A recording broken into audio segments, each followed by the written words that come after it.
Alo Mahmut. Aman İstanbul'a geldim. Neredesin? İyi, İstanbul'a geldim sen. Nerede senin? Ben mi? Ben meydanda ben. İstanbul'da meydan köp, qaysı meydanda sen? Şu İstanbul'daki meydanda. Bana seret kartı var mı sende? Karta var. Nem var? Ot tapan. Kirpiçen var eken, tuz var. Ey Behruz, adım oynuyor musun sen?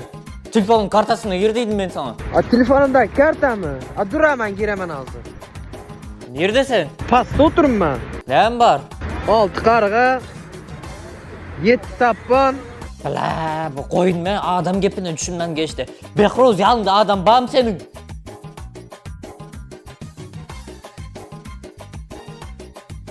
Var. Telefon eltip ver şuna. Selamünaleyküm aka. Selamünaleyküm. Bana siz birisi soru yaptı. Alo. Salam aleyküm ağa. Kovum yağdaylarınız, yalnız ağa oğlum nerede otuyor şu vaqt? Meydanda to'xtabdi. Bala, bulam koyunmay. Ağa siz nerede durduğunuz hazır? Men ham maydonda turibman.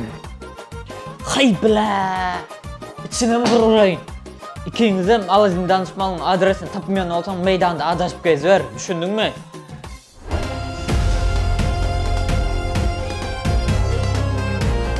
Alazine Consulting.